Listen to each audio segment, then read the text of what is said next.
Me and Hugh spent the better part of today organizing parts of the archive. The lonely worker there, Stephen, needed some help. With the addition of a few new researchers, he has been getting an influx of artifacts. Hell, I've already given him a handful. Once we were ready to leave for the day, Lois surprised us. She has a mission for us, but no file. An old agent of Mar Inc. has been spotted in the Sahara Desert. He's been AWOL for 2.5 years now, and Mar is ready to have him neutralized. She says we have clearance to wipe his memory, or kill him, whichever is easier for us to pull off. I send Hugh to get travel prepared while I study everything our system has on the target. I should preface, neither Hugh or I are contract killers, and I'm fairly sure neither of us have killed a person.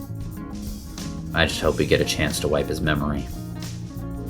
Benson Eckerts, a 55-year-old man who served Mar for 29 years.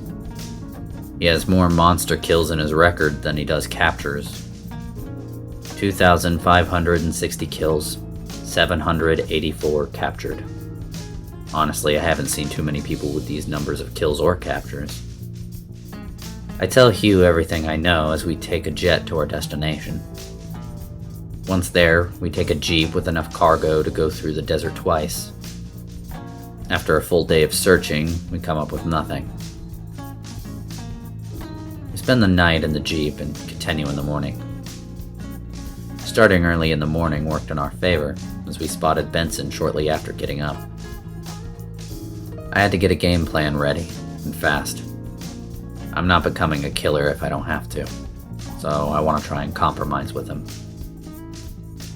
We follow him in the jeep until we're able to speak with him. Once we catch up, he holds a gun to Hugh's head and asks who we are. I first say we just want to talk, and say we're here from Mar. He has me hold my hands in the air and backs up towards a large rock. Hugh looks at me. Then we both dive to the jeep for cover. 2 shots are fired, neither hitting anyone.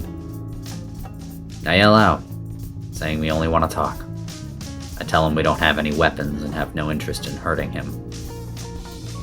Hugh also calls out, saying we have backup on standby if he'd rather not hear us out.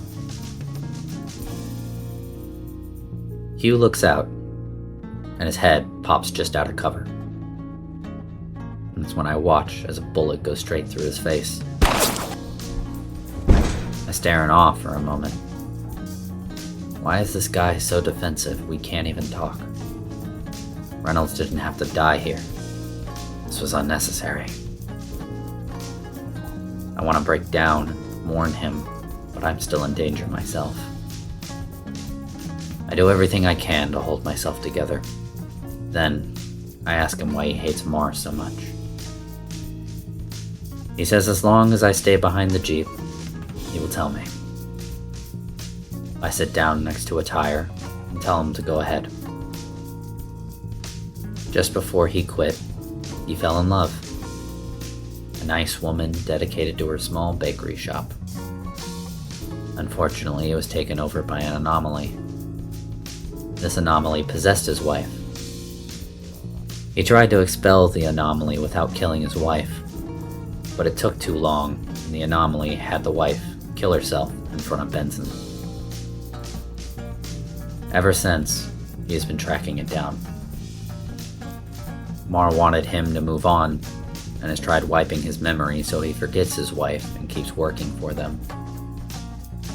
This was a lot, and I had little time to take it in. Still, Hugh didn't have to die for him to tell me his story. Before I say anything about it, Benson apologizes for shooting him, saying he must find justice for his wife. I decided to make him a deal.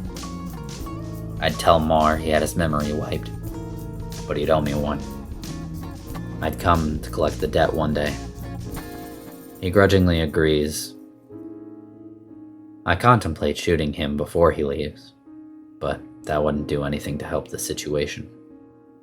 Hugh isn't coming back.